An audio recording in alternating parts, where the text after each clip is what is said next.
Bloomberg Audio Studios. Podcasts, radio, news.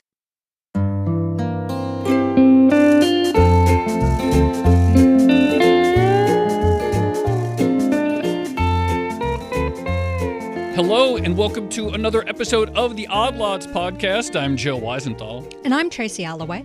Such a cliche to say that there is a lot going on right now, but there's a lot going on. It is CPI day today. Yes, it was. And it came in softer than expected. Actually, it was a really unexpected figure. I think all the economists surveyed by Bloomberg had the number higher than what it came in as. And so kind of a surprise. Kind of a surprise, of course, when the tariffs were announced in early April. Some people, a lot of people reasonably thought they were going to go up. So far, 4 straight months of cooling to the downside.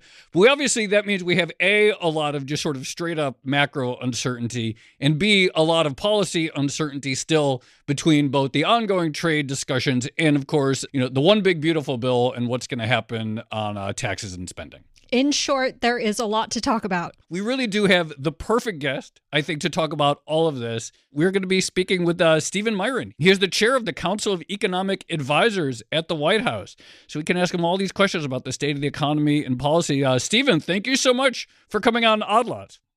Look, thanks for having me. I've been a big fan for a long time, and it's a real honor and a privilege to be here. Amazing. Thank We're going you. to clip that and send that around. All right. If CPI had come in hot today, I would have started with a question on that, but I'm not going to start by giving you a softball on CPI. I'm curious about the other side. Right now, how do you perceive the momentum on labor in this economy, or just the growth momentum on this economy? How robust is it? Look, I think that the economic data have been coming in pretty good. And you mentioned CPI, you mentioned inflation. I do think it's worth noting that in all 4 months since the president was inaugurated, inflation, CPI, surprised to the downside. And I think that was very much in contrast to lots of people's expectations. And we also experienced the same on the upside, right? We had three beats in a row on Jobs Day for jobs numbers.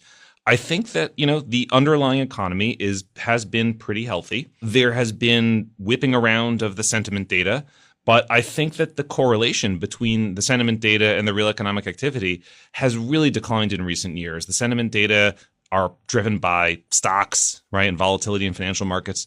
They're driven by political sentiment and people's reactions to policy, if they like it or if they don't like it. But there's been minimal connection between the two of them. And if you look at the real economic data, it's been pretty good. And so the first quarter GDP print was, a hair negative. But if you looked at underlying private, final domestic demand, which strips out the really volatile components like inventories and imports, that was high 2s, almost 3%, right? So like underlying growth in the first quarter was pretty good. The GDP trackers for the second quarter seem like they're 3% plus, almost 4%. I think it's really hard. I think you really got to squint to find, sort of bad news in the economic data. Okay, Tracy, so the Fed doesn't need to cut is what I'm hearing. No, I'm just kidding. Anyway, Tracy, go on. Just on the labor market, how are you thinking about the interaction between the administration's immigration policies and overall employment? Because on the one hand, it seems like deportations might be helping to keep the unemployment rate kind of low right now. But on the other hand, if you deport enough people, you start to get worker shortages, maybe you get higher wages, maybe you get business disruption and things like that. Let me make a couple of observations. One, there were lots of predictions, again, from, the typical doomsayers and Chicken Littles out there, that when the president shut down the border to protect Americans, that job creation would fall out of bed. And again, that has not been the case. There's no evidence of that in the data. Two, if you do look for slack in the labor market, if you do look for pockets of weakness, you are going to find it in exactly the cohorts of the labor market that are in direct competition with illegal immigrants who come invading over the border, right? You will find the unemployment rate for people in the 20 to 24-year-old age cohort is about twice the national average. It's like 8.2 or something. You will find the unemployment rate for people in the 16 to 19-year-old cohort is about 3 times or more than the national average. It's like 13.5 or something like that. These are the folks who are in direct competition with illegal migrants. These are folks who are high school students, college students, just finished one or the other, got their GED, dropped out, whatever it is. These are people who are at the start of their careers, who are the most in competition with illegal migrants. And that's exactly where the slack is in the labor market. And these are the people that we have to protect, because there is so much evidence in the labor economics literature that the initial conditions when you graduate, the conditions of the labor market when you get your first job, affect your career for decades to come. And if you graduate school into a bad labor market, you can have worse wage profile decades into the future relative to someone who graduated into a stronger labor market. And there are reasons why, because, skill accumulation matters. What your last job was matters for what your next one is. And it's so important that we get these young people on the job ladder, on the skills ladder to start, even if it's something like a summer job in high school at a construction site where, like you're learning something important, like when the boss says you show up to work at 8:30, you show up to work at 8:30. Like that's the rule and you do it, as opposed to sort of starting your first job, 4, 5, 6 years later, and you show up at 10 or 11 because that's when you feel like showing up, right? And so it's so important that we get people on the jobs ladder to start their career, to start learning skills of all sorts. They can climb that career ladder and make good lives for themselves. And I really do believe that if you get this process started, not only does it help them now, but it also helps them throughout their careers and will start to address problems like declined labor force participation among prime age males, for example, right? If a lot of those people had gotten on the jobs ladder right out of school, I think that you'd have higher participation rates there. So this is all super important. But you also brought up another issue, which is prices, which is inflation, right? Mm-hmm.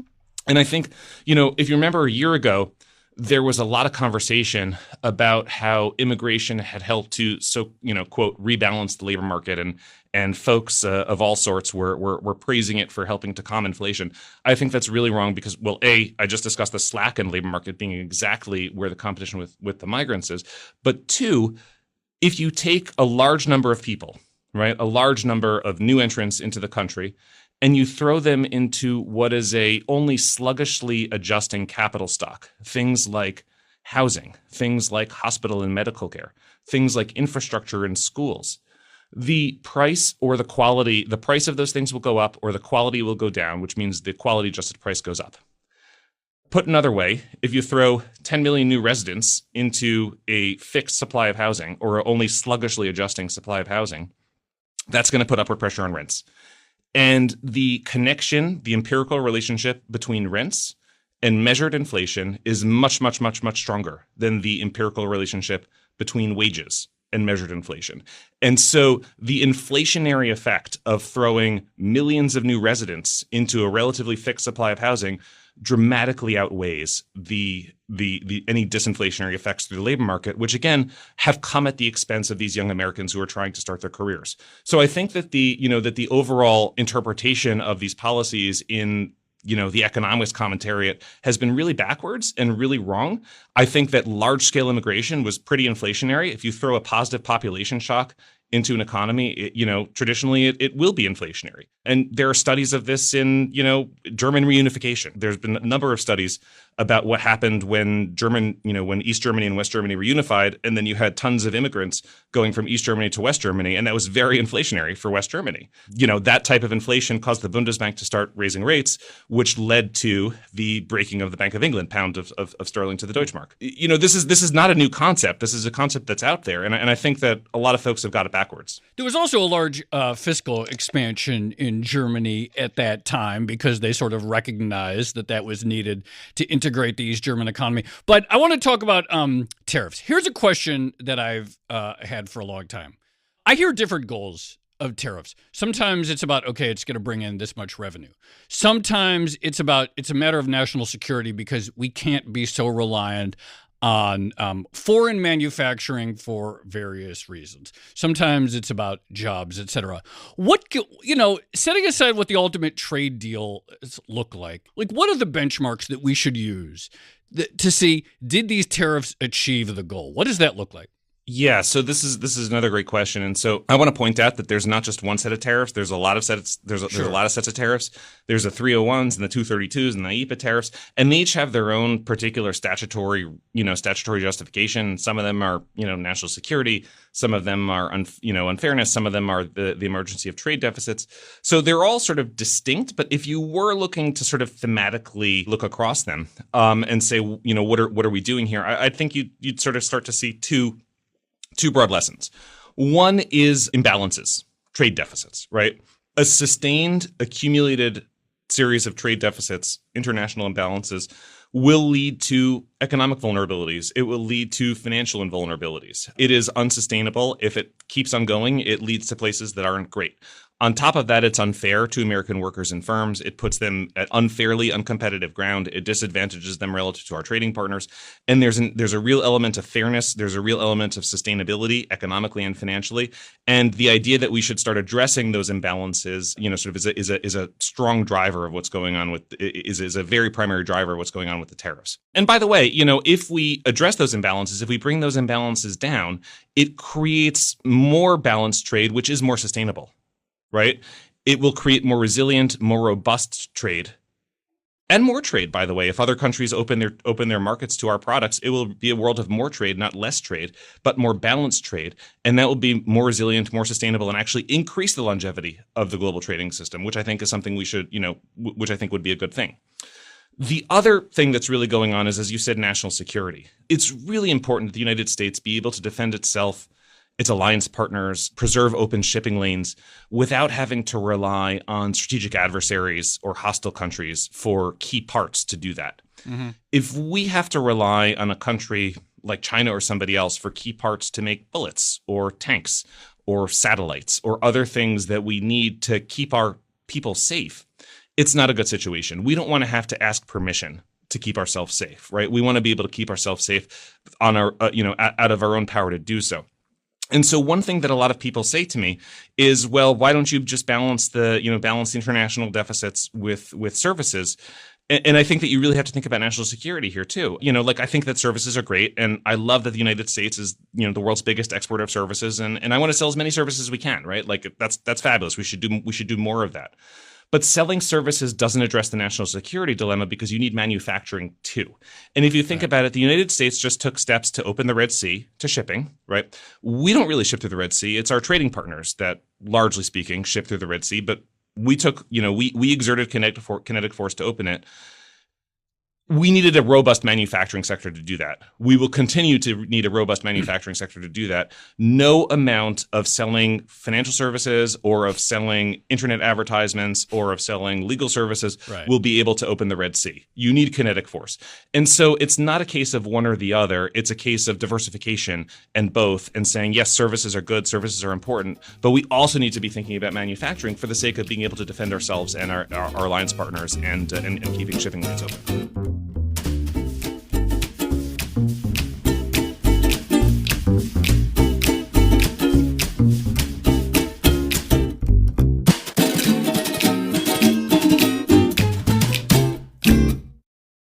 It seems to me that the administration is very focused on perceived inequalities or injustices with other countries, with foreign trading partners, or just foreign allies in terms of trade, in terms of military spending, etc. And I guess my question is, do you see or do you have any policies to address perceived economic inequality within the U.S.? Like, why is all the focus international versus domestic policy? The best way to approach that subject in the United States is to create opportunity for everyone so that everyone can work better themselves and share in American prosperity. And that's exactly what the president did in his first term, right? The same policy mix from the president's first term: trade renegotiation, tax reform, deregulation, energy abundance, same exact mix in the first term that led to 3.5% unemployment, negligible inflation, and historic gains in income in real median household incomes, historic reductions in poverty rates, new lows in unemployment rates for various disadvantaged groups in America. This was a very successful recipe. And the best thing that you can do for folks who are less well off is to create a situation in which firms want to hire them, in which firms want their labor, want them as employees. And the best way to make firms want to hire more employees is to create a pro-business environment in which firms are doing well, because the better they do, the more employees they want. Right. And so that's why we're focused on creating an environment of economic growth, of economic dynamism, where firms are prospering and therefore hiring workers and paying them well, and workers are experiencing real wage growth. That's what we're trying to do. I want to go back to manufacturing, and I find this to be a very compelling point. That is many services and digital ads that you sell, that will never be from a security standpoint, even if it is from a dollar standpoint, it'll never be from a security standpoint the same as being able to build something in that kind of sovereignty. With the last administration, the Biden administration, I sort of understood, I think they had actually similar. They clearly have very similar concerns, and you saw it through CHIPS, you saw it through the Loan Programs Office with things like energy and so forth. I had this very I understood their theory about de-risking and subsidies, and there were a lot of new, ostensibly advanced manufacturing facilities that went up. How does this administration actually think about pushing the U.S. to the frontier of advanced manufacturing? When it comes to some of the energy stuff, some of that's being curtailed. I don't hear much about chips. I don't how do you think about the incentive structure such that we get sort of, risky CapEx heavy investment here so that we can still sort of build the things, whether it's chips or larger things that are important for national security? One thing about industrial policy that's important to keep in mind is that you have to think about sustainability. And I mean economic sustainability here. And if an industry is reliant upon government subsidies to exist and the government subsidies go away, it's very likely that the industry goes away too, and you just set yourself up for another wave of deindustrialization. And that was the fatal flaw at the heart of the Biden administration's industrial policy and all the climate stuff that they were engaged in. It was industries that were designed to be permanently, permanently reliant. And so if you want to create a sustainable manufacturing boom, what you need to do is to create a pro-business environment to make America more competitive and to make it a place where people want to do business. And that's what we're aiming to do. The deregulatory agenda is incredibly important for that. Economists are so underappreciative of the importance of regulation because it's difficult to study. It's not quantitative. You can study interest rates quantitatively. Joe has a 3% interest rate. Tracy has a 7% interest rate. Let's compare outcomes. That's right. You That's can study unfair. taxes. Actually true, by the way. Oh. No, you can study taxes quantitatively. Sorry, just to be clear on this, Yeah. I just want to. National security is like a public good, right? And does the market price public goods? Well, I mean, even if we're just talking about normal defense, there's always this public investment that is sustained, and the big defense contractors always need public money coming in, et cetera.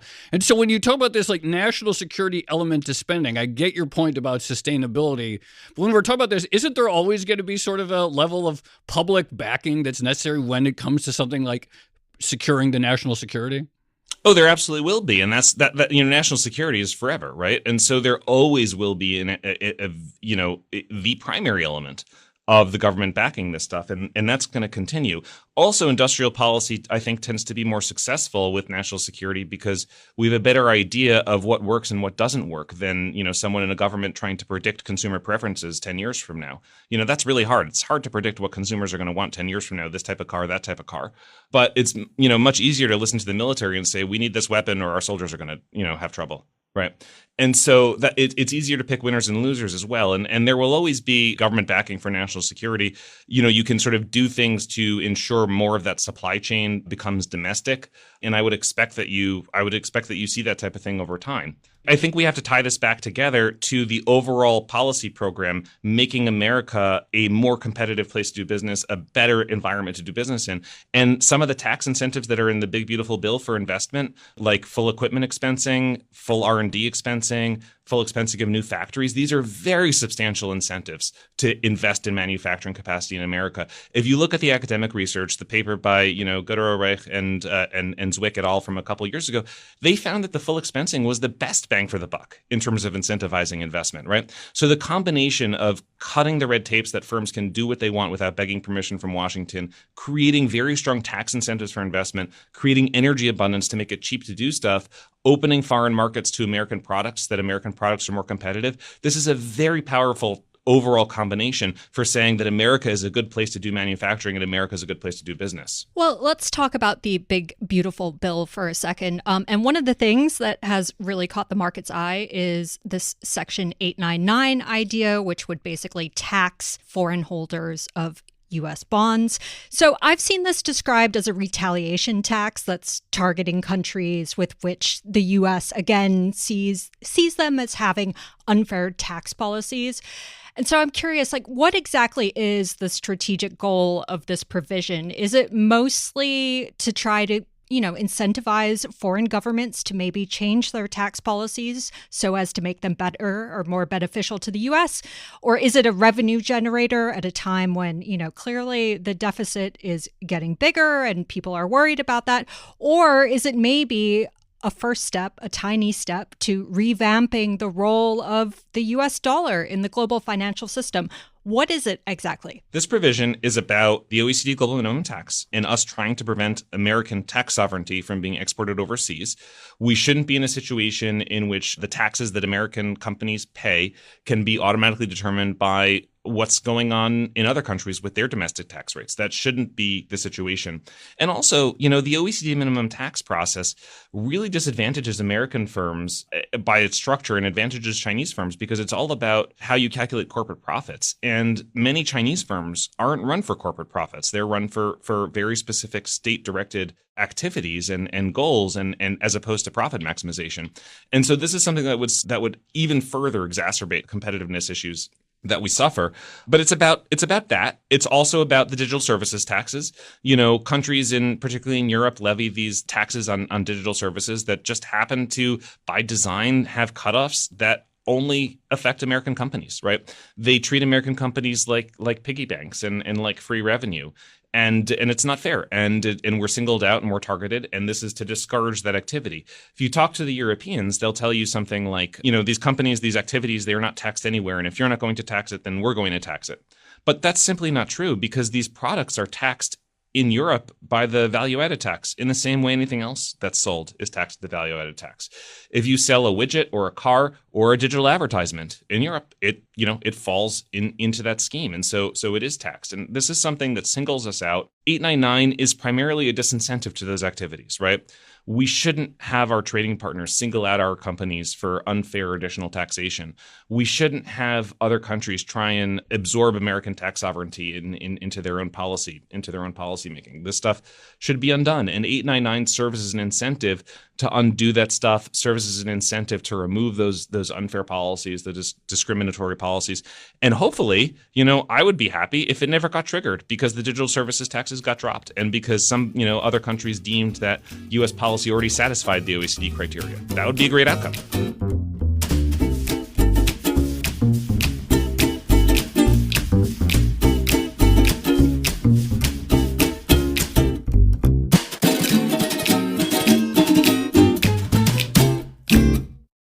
So I take the point that this is part of a tax strategy, but at the same time, big foreign investors, when they're thinking about what to invest in, they have a lot of choices. They could buy a U.S. Treasury, they could buy a 10-year JGB, I don't know, whatever. And I'm curious, with an added tax, that would seem to change the calculation a little bit. Obviously, you've had people talking about just the volatility and uncertainty introduced by the administration's economic policies. So how do you actually keep American debt competitive to global investors? Well, so that's a misinterpretation of 899. 899 doesn't apply to most portfolio flows. And so the assets that you listed would be exempt from it. It's mostly targeted at, corporate profits because that's what the OECD minimum tax is about. And that's what digital services taxes are about. And so it's a like for like. It doesn't touch things like the portfolio flows you described. And all of that is just has nothing to do with 899. Let's talk about the debt more broadly and maybe then a little micro. From time to time, you often hear people say the national debt is this really big crisis. It often has to do with politics, as we all know, and suddenly people go in and out of concern about the size of the debt depending on who's in the White House. It's fine. I get that. But why is it so important that all of the 2017 tax cuts are extended? If the debt is really something that is, sort of existentially concerning, I get you're going to, you say, okay, well, there are spending cuts. There's going to be some growth. Therefore, the trajectory is not going to be as bad as it was. But if debt is at an existential level, why is it so important that all the tax cuts be extended and in some cases expanded, like in the case of, say, the SALT deduction? So it's so important that we don't allow tax rates to move higher, because higher tax rates are really bad for the economy, and they're really bad for economic growth, and they're really bad for competitiveness. We want an environment in which firms want to do business, in which people want to work, and in which firms want to hire the people who want to work. And low taxes are conducive to all that. High taxes disincentivize work. They disincentivize investment. They disincentivize business activity. They disincentivize profit making, because the government takes a bigger and bigger share of all of those activities. And so we want an economy that is dynamic, that's efficient, and one with abundant resources that produces abundant goods and services. And that's a low tax environment. And that's always been the story of supply side economics, always. Now, I think that the conversation about the deficit gets distorted by the CBO score. And let me explain that a little bit, which is that in order to pass legislation through the reconciliation process, which allows you to pass legislation with a simple majority instead of a 60 vote supermajority for overcoming a cloture vote or a filibuster, there are very specific rules that you have to follow to get through the reconciliation process. Now, I'm not an expert on it. I understand like 10% of it, and like I'm involved in the government. There are people who are like really, really masters of these rules. I'm not one of them, but I'm going to tell you a little bit about it, which is that in order to go through reconciliation, every item in the bill has to be judged to be primarily about the budget. The only way to prove that you're primarily about the budget is to have the CBO score it and say that this score means that you're primarily about the budget. Now, the CBO score is involved in that process of passing a reconciliation bill through very Byzantine rules with a very specific legislative purpose in mind, but it is not designed to be a comprehensive view of the totality of budget items that would affect the fiscal outlook over coming years. And so, for example, tariff revenue, right? They only just scored this late last week. And by the way, at the request of Senator Schumer, that was not included in the score for the one big budget, the one big beautiful bill. But you'd have to be crazy to think that about $3 trillion of revenue from tariffs didn't matter when discussing the outlook for the deficit. I mean, like that just strikes me as nuts, right? Like better economic growth, right? Through the combination of taxes, of tax policy, deregulation, energy abundance, trade renegotiation, we're going to get growth to 3%. 3% growth brings an additional $4 trillion of revenue over the 10-year budget window. Through pushing out the supply side of the economy, supply side policies push out the supply side. Positive supply side policy brings down price pressures because you're increasing the supply of goods and services as opposed to stimulating demand while regulating the supply side into brittleness. That creates inflation. What we're doing will bring down inflation by pushing out supply. We get inflation down, interest expenses will follow. Inflation durably down, interest expenses will follow. If those return to where they were before COVID, that's another $3 trillion plus over the budget window, right? None of that stuff is really credibly included in the score of the bill because of the very specific rules that CBO follows that Congress assigned to it for the purpose of obeying a very Byzantine reconciliation process that's not designed to be a big picture of the totality of things that go into the deficit. And now what I just listed for you is like 3 to 4 percentage points of GDP of deficit reduction. By the way, Tracy, I just want to make it clear to anyone listening, I was not complaining about expansion of the SALT deduction. I live here in Manhattan, so I don't want anyone to think that that was a complaint. All right, noted. Okay, but on the subject of the bill and, forecasts for the deficit and things like that, it does seem like a lot of this is a big bet on economic growth, right? And growth will make up for lost revenue from tax cuts and increased spending on things like the military or whatever. What happens if the growth doesn't materialize? Do you have like contingency plans for that scenario? Well, I just told you that tariffs would bring in about $3 trillion over a decade. And I also told you that if interest rates come back down to where they were before COVID, that's another $3 trillion plus. But we still don't know deficits. We still don't know what the trade deals are going to look like, though. We don't. But what the president said when he was on the campaign trail was that he wanted 10 to 20% tariffs on the entire world and 50 to 60% tariffs on China. And what we've got now is sort of in the ballpark of that, right? So, we don't know what the ultimate trade deals will look like, but I'm optimistic that we'll start to see a lot of deals come out as we get close to the July 9th deadline because of the way these are structured, that each country is going through certain steps. And those steps will hopefully conclude as we get close to that deadline. The tax bill will hopefully be passed roughly a month from now, to less than a month from now as well. And so, I do see a lot of this uncertainty starting to resolve in coming weeks. One of the ways in which the one big beautiful bill might have some fiscal contraction is through Medicaid and Medicaid work requirements.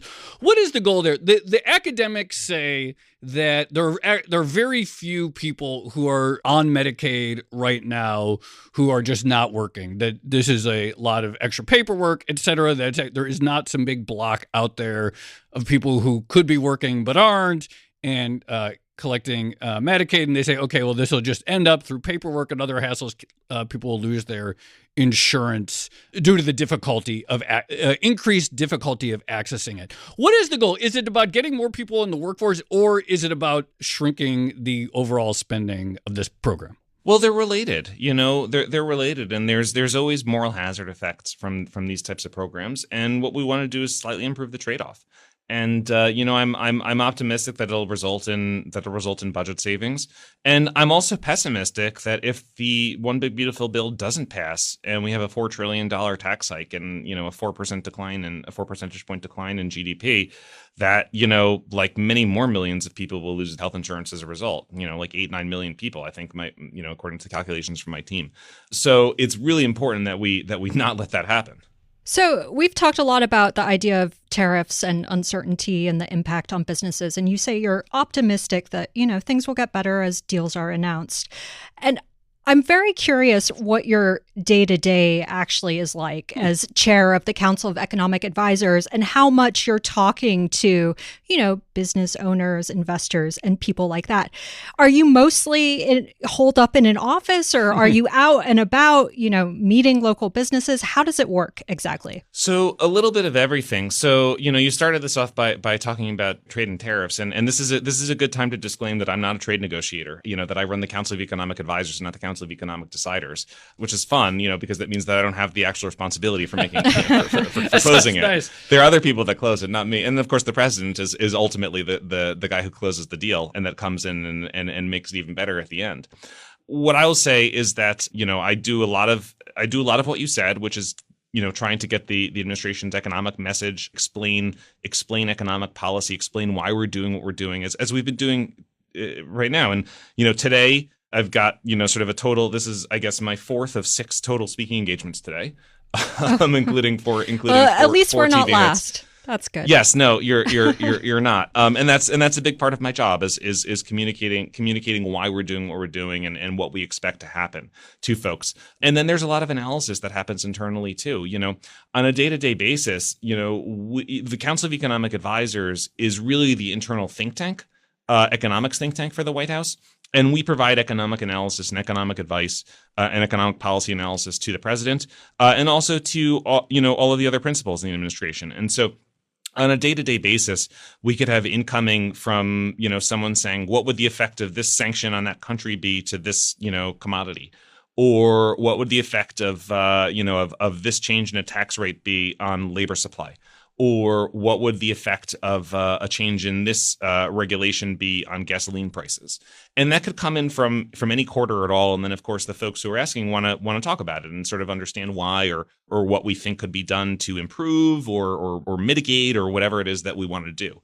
And so what we do is we just provide a lot of economic analysis and advice to a lot of different parts of the administration. And it's always, it's always a new policy question, multiple times a day. There seems to be this one sticking point, at least one of the cards that China seems to hold is rare earths.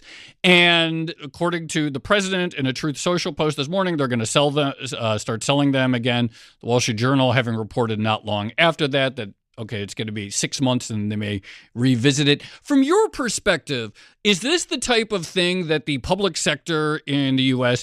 should figure out a way to incentivize or spend directly on creating new sources of supply? Like, is this the type of thing that, like, from your perspective, would make sense for something like, we're going to need these commodities. It does not seem great to be entirely dependent on one country. Like, should the government spend to figure out new sources here? So my opinion and my advice would be absolutely yes. And, this is in response to decades of China basically subsidizing all parts of the supply chain to drive everyone else out of business. And every time in any country there's a new project, China comes in with even more heavily subsidized product in that market to drive them out of business. And so as a result, they've basically monopolized the supply chain. But I think what you're describing is the best possible argument that anyone, they made the argument for the president's policies even better than I ever could. Right. And the drama that's played out over rare earths has made the argument for the president's policies better than I thought possible, because this is exactly the type of thing that we should not be reliant on. And, it underlines the critical importance of this stuff. Right. Like, we have this part that, these critical inputs that, like, we should not have the vulnerabilities that we have. And so, it really has shown a spotlight on why we're doing what we're doing. And I really think, as I said, proves why what we're doing is important better than I thought possible. Okay, here's my last question. Who loves tariffs more, Trump or you? I think, look, everybody in this administration loves tariffs. And I think there's a reason why. Tariffs are an incredible tool. They have persuaded our trading partners to enter negotiations about dropping trade barriers they never, ever would have entertained without them. The United States has been writing, letters to our defense alliance partners for many years, asking them to spend more on defense. And for many decades, it went nowhere, right? You have to be willing to show that you're serious and that you're willing to do what it takes to shake things up, to get the change that you need. And I think it's been spectacularly effective. It's been spectacularly effective at doing that. Retaliation has been minimal. The only country that's meaningfully retaliated has been China, which is a substantial success story. Revenue is pouring in, as a nice side effect of what we're doing. And I think that we're all on the same page about that. Like, I think that this has been a fabulously successful tool and experiment. For about our entire career, the big question has been, when will Germany start spending more money? And they actually are. Stephen Miran, thank you so much for coming on Odd Lot. Really appreciate you taking the time, and hope to have you back, maybe when some of these deals are announced. Thanks for having me. It's been a real pleasure.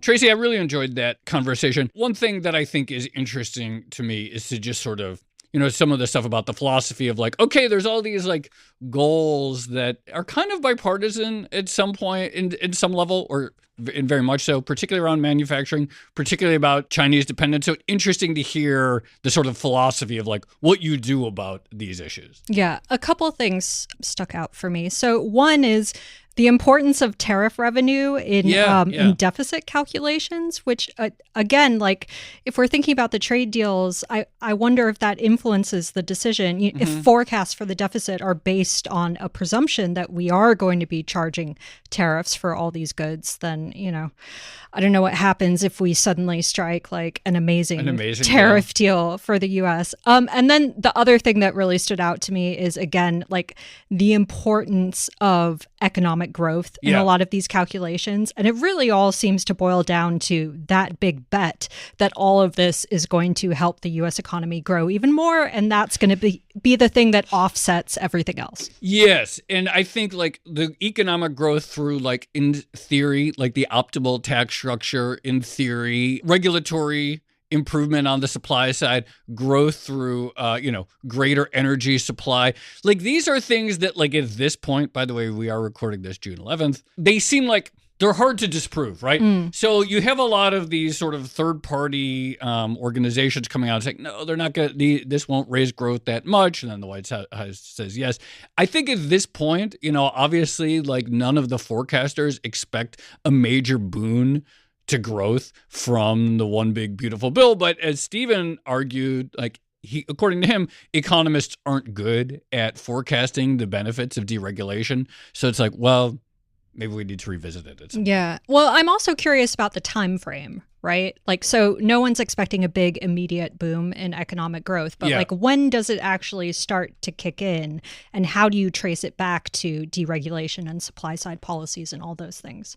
I don't know. We should have asked him that. Yeah, well, next time. Next time. Hopefully He said it was on the recording. He said he's a big fan, right? Yeah. Like that was actually in the episode, right? He's locked in now. Okay. Okay. Shall we leave it there? Let's leave it there. This has been another episode of the Odd Lots podcast. I'm Tracy Alloway. You can follow me at Tracy Alloway. And I'm Joe Weisenthal. You can follow me at The Stalwart. Follow our guest, Stephen Miran. He's at Steve Miran. Follow our producers, Carmen Rodriguez at Carmen Armin, Dashiell Bennett at Dashbot, and Kale Brooks at Kale Brooks. For more Odd Lots content, go to Bloomberg.com/oddlots. We have a daily newsletter and all of our episodes.